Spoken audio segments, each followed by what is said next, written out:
Capítulo 6. A rebelião. Cerca de 30 pessoas ligaram-se ao barbeiro, redigiram e levaram a representação à Câmara.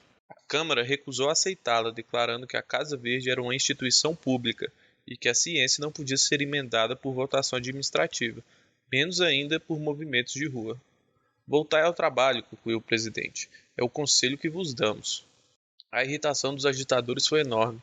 O barbeiro declarou que iam dali levantar a bandeira da rebelião e destruir a Casa Verde, que Itaguaí não podia continuar a servir de cadáver aos estudos e experiências de um déspota, que muitas pessoas estimáveis e algumas distintas, outras humildes, mas dignas de apreço, jaziam nos cubículos da Casa Verde, que o despotismo científico do alienista complicava-se do espírito da ganância, visto que os loucos ou supostos tais não eram tratados de graça, as famílias e, em falta delas, a Câmara pagavam ao alienista. É falso, interrompeu o presidente. Falso?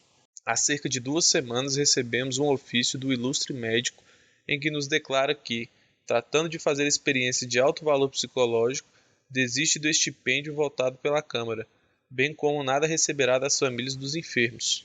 A notícia deste ato tão nobre, tão puro, suspendeu um pouco a alma dos rebeldes. Seguramente o alienista podia estar em erro, mas nenhum interesse alheio à ciência o instigava. Para demonstrar o erro, era preciso alguma coisa mais do que arruaças e clamores.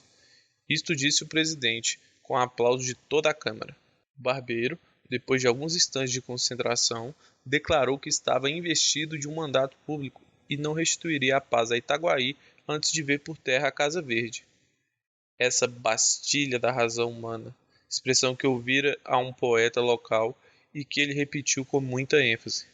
Disse e, a um sinal, todos saíram com ele. Imagine-se a situação dos vereadores. Urgia obstar ao ajuntamento, à rebelião, à luta, ao sangue. Para acrescentar ao mal, um dos vereadores que apoiara o presidente, ouvindo agora a denominação dada pelo barbeiro à Casa Verde, Bastilha da razão humana, achou-a tão elegante que mudou de parecer. Diz que entendia de bom aviso decretar alguma medida que reduzisse a Casa Verde, e porque o presidente, indignado, manifestasse em termos enérgicos o seu pasmo. O vereador fez esta reflexão. Nada tem o que ver com a ciência, mas, se tantos homens em que supomos são reclusos por dementes, quem nos afirma que o alienado não é o alienista? Sebastião Freitas, o vereador dissidente, tinha o dom da palavra, e falou ainda por algum tempo, com prudência, mas com firmeza. Os colegas estavam atônitos. O presidente pediu-lhe que, ao menos, desse o exemplo da ordem e do respeito à lei, não aventasse as suas ideias na rua para não dar corpo e alma à rebelião, que era por ora um turbilhão de átomos dispersos. Esta figura corrigiu um pouco o efeito da outra. Sebastião Freitas prometeu suspender qualquer ação, reservando-se o direito de pedir pelos meios legais a redução da Casa Verde. E repetia consigo namorado: Bastilha da razão humana. Entretanto, a arruaça crescia. Já não era 30, mas 300 pessoas que acompanhavam o barbeiro, cuja alcunha familiar deve ser mencionada, porque ela deu nome à revolta. Chamavam-lhe o Canjica, e o movimento ficou célebre com o nome de Revolta dos Canjicas. A ação podia ser restrita, visto que muita gente, ou por medo, ou por hábitos de educação, não descia à rua, mas o sentimento era unânime, ou quase unânime, e os 300 que caminhavam para a Casa Verde, dada a diferença de Paris a Itaguaí, podiam ser comparados aos que tomaram a Bastilha. Dona Evarista teve notícia da rebelião antes que ela chegasse. Veio dar-lhe uma de suas crias. Ela provava nessa ocasião um vestido de seda, um dos 37 que trouxera do Rio de Janeiro, e não quis crer. Há de ser alguma patuscada, dizia ela, mudando a posição de um alfinete. Benedita, vê se a barra está boa. Está, sinhá, respondia a mucama de cócoras no chão. Está boa. Sinhá, vira um bocadinho. Assim, está muito boa. Não é patuscada não, senhora. Eles estão gritando. Morra, doutor Bacamarte. O tirano, dizia o moleque assustado. Cala a boca, tolo. Benedita, olha aí do lado esquerdo. Não parece que a costura está um pouco enviesada? A risca azul não segue até abaixo. Está muito feio assim. É preciso descoser para ficar igualzinho e... Morra o doutor Bacamarte, morra o tirano. uivaram vozes 300 vozes. Era a rebelião que desembocava na Rua Nova. Dona Evarista ficou sem pinga de sangue. No primeiro instante não deu um passo, não fez um gesto. O terror petrificou-a. A mucama correu instintivamente para a porta do fundo. Quanto ao moleque, a quem Dona Evarista não dera crédito, teve um instante de triunfo súbito, imperceptível e entranhado, de satisfação moral, ao ver que a realidade vinha jurar por ele. Morra o alienista! Bradavam as vozes mais perto. Dona Evarista, se não resistia facilmente às comoções de prazer, sabia entestar com os momentos de perigo. Não desmaiou, correu à sala interior onde o marido estudava. Quando ela ali entrou, precipitada, o ilustre médico escrutava um texto de Averroes. Os olhos dele, empanados pela cogitação, subiam do livro ao reto e baixavam do reto ao livro, cego para a realidade exterior, videntes para os profundos trabalhos mentais. Dona Evarista chamou pelo marido 2 vezes, sem que ele lhe desse atenção. A terceira ouviu e perguntou-lhe o que tinha, se estava doente. Você não ouve os gritos? Perguntou a digna esposa em lágrimas. O alienista atendeu então. Os gritos aproximavam-se, terríveis, ameaçadores. Ele compreendeu tudo. Levantou-se da cadeira de espaldar em que estava sentado, fechou o livro e, a passo firme e tranquilo, foi depositá-lo na estante. Como a introdução do volume desconcertasse um pouco a linha dos 2 tomos contíguos, Simão Bacamarte cuidou de corrigir esse defeito mínimo, e, aliás, interessante. Depois disse à mulher que se recolhesse, que não fizesse nada. Não, não, implorava a digna senhora. Quero morrer ao lado de você. Simão Bacamarte teimou que não era caso de morte. E ainda que o fosse, intimava-lhe em nome da vida que ficasse. A infeliz dama curvou a cabeça obediente e chorosa. Abaixo a Casa Verde, bradavam os canjicas. O alienista caminhou para a varanda da frente e chegou ali no momento em que a rebelião também chegava e parava, defronte, com suas 300 cabeças rutilantes de civismo e sombrias de desespero. Morra, morra! Bradaram de todos os lados. Apenas o vulto do alienista assomou na varanda. Simão Bacamarte fez um sinal pedindo para falar. Os revoltosos cobriram-lhe a voz com brados de indignação. Então o barbeiro, agitando o chapéu, a fim de impor silêncio à turba, conseguiu aquietar os amigos, e declarou ao alienista que podia falar, mas acrescentou que não abusasse da paciência do povo como fizera até então. Direi pouco, ou até não direi nada se for preciso. Desejo saber primeiro o que pedis. Não pedimos nada, replicou fremente o barbeiro. Ordenamos que a Casa Verde seja demolida, ou pelo menos despojada dos infelizes que lá estão. Não entendo. Entendeis bem, tirano. Queremos dar liberdade às vítimas do vosso ódio, capricho, ganância. O alienista sorriu, mas o sorriso desse grande homem não era coisa visível aos olhos da multidão. Era uma contração leve de 2 ou 3 músculos, nada mais. Sorriu e respondeu. Meus senhores, a ciência é coisa séria e merece ser tratada com seriedade. Não dou razão dos meus atos de alienista a ninguém, salvo aos mestres e a Deus. Se quereis emendar a administração da Casa Verde, estou pronto a ouvir-vos, mas se exigis que me negue a mim mesmo, não ganhareis nada. Poderia convidar alguns de vós em comissão dos outros a viver comigo os loucos reclusos, mas não faço, porque seria dar-vos razão do meu sistema, o que não farei a leigos nem a rebeldes. Disse isto o alienista e a multidão ficou atônita. Era claro que não esperava tanta energia e menos ainda tamanha serenidade. Mas o assombro cresceu de ponto quando o alienista, cortejando a multidão com muita gravidade, deu-lhe as costas e retirou-se lentamente para dentro. O barbeiro tornou logo a si e, agitando o chapéu, convidou os amigos à demolição da Casa Verde. Poucas vozes e frouxas lhe responderam. Foi nesse momento decisivo que o barbeiro sentiu despontar em si a ambição do governo.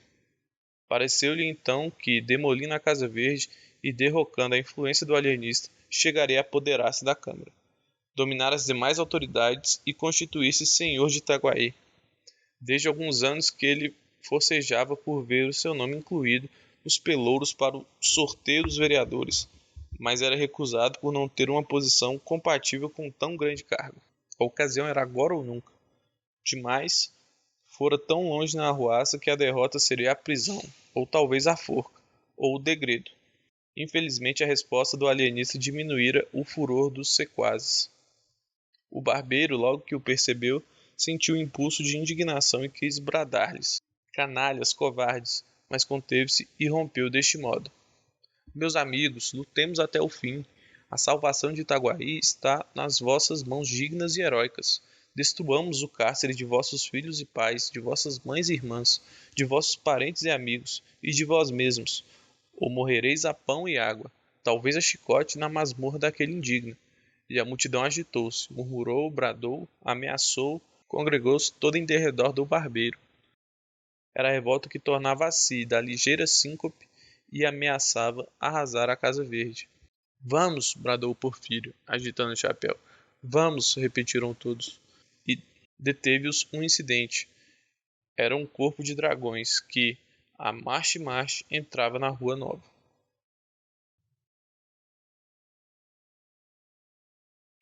Capítulo 7.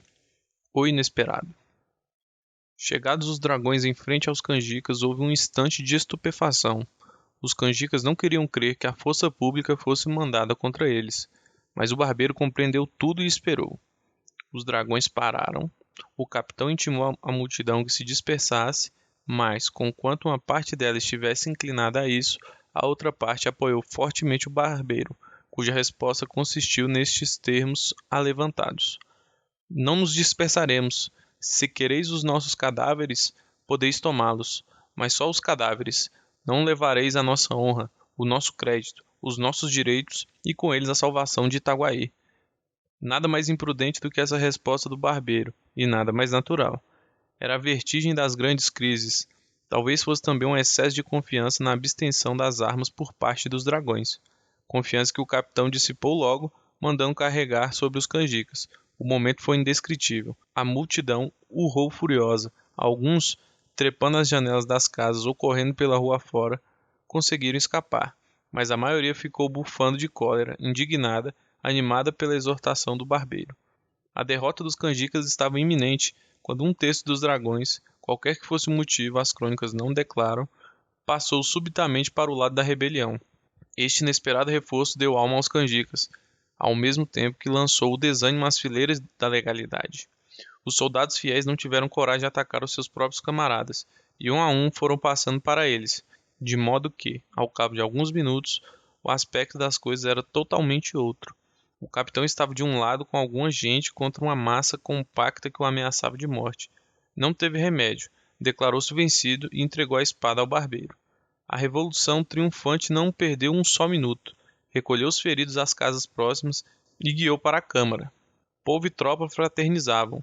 Davam vivas ao el-rei, ao vice-rei, a Itaguaí, ao ilustre Porfírio. Este ia na frente, empunhando tão destramente a espada como se ela fosse apenas uma navalha um pouco mais comprida. A vitória cingia-lhe a fronte de um nimbo misterioso. A dignidade do governo começava a eurijar-lhe os quadris. Os vereadores, às janelas, vendo a multidão e a tropa, cuidaram que a tropa capturara a multidão, e sem mais exame, entraram e votaram uma petição ao vice-rei para que mandasse dar um mês de soldo aos dragões, cujo denodo salvou Itaguaí do abismo a que o tinha lançado uma cáfila de rebeldes. Esta frase foi proposta por Sebastião Freitas, o vereador dissidente cuja defesa dos canjicas tanto escandalizara os colegas. Mas bem depressa a ilusão se desfez. Os vivas ao barbeiro, os morras aos vereadores e ao alienista vieram dar-lhes notícia da triste realidade. O presidente não desanimou. Qualquer que seja a nossa sorte, disse ele, lembremos-nos que estamos a serviço de Sua Majestade e do povo. Sebastião insinuou que melhor se poderia servir a coroa e a vila saindo pelos fundos e indo conferenciar com o juiz de fora, mas toda a Câmara rejeitou esse alvitre. Daí a nada, o barbeiro, acompanhado de alguns de seus tenentes, entrava na sala da vereança e intimava à Câmara a sua queda. A Câmara não resistiu, entregou-se e foi dali para a cadeia. Então os amigos do barbeiro propuseram-lhe que assumisse o governo da vila em nome de Sua Majestade. Porfírio aceitou o encargo, embora não desconhecesse, acrescentou, os espinhos que trazia. Disse mais que não podia dispensar o concurso dos amigos presentes, ao que eles prontamente anuíram.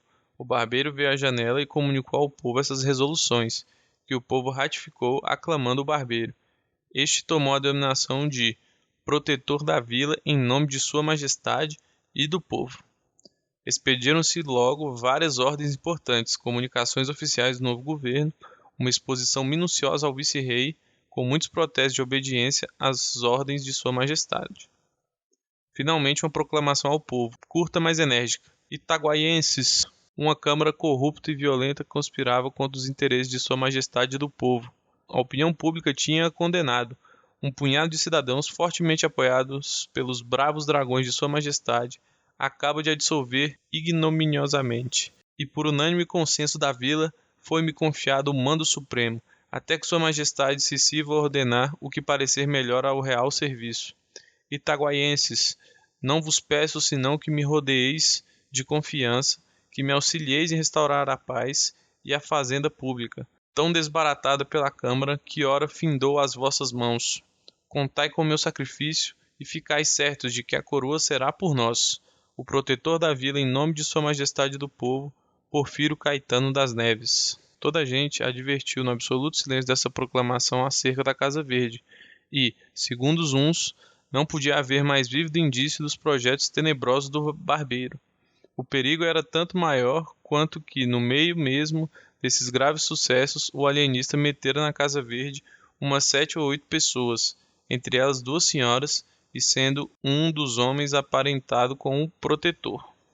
Não era um rapto, um ato intencional, mas todos interpretaram dessa maneira, e a vila respirou com a esperança de que o alienista dentro de 24 horas estaria a ferros e destruído o terrível cárcere. O dia acabou alegremente. Enquanto o arauto da matraca ia recitando de esquina em esquina a proclamação, o povo espalhava-se nas ruas e jurava morrer em defesa do ilustre Porfírio. Poucos gritos contra a Casa Verde, prova de confiança na ação do governo. O barbeiro faz expedir um ato declarando feriado naquele dia, e entabulou negociações com o vigário para a celebração de um Te-Deum. Tão conveniente era aos olhos dele a conjunção do poder temporal com o espiritual, mas o padre Lopes recusou abertamente seu concurso. Em todo caso, vossa reverendíssima, não se alistará entre os inimigos do governo? Disse-lhe o barbeiro, dando à fisionomia um aspecto tenebroso, a que o padre Lopes respondeu sem responder. Como alistar-me, se o novo governo não tem inimigos? O barbeiro sorriu. Era a pura verdade. Salvo o capitão, os vereadores e os principais da vila, toda a gente o aclamava. Os mesmos principais, se o não aclamavam, não tinham saído contra ele. Nenhum dos almotacés deixou de vir receber as suas ordens. No geral, as famílias abençoavam o nome daquele que enfim libertara Itaguaí da Casa Verde e do terrível Simão Bacamarte.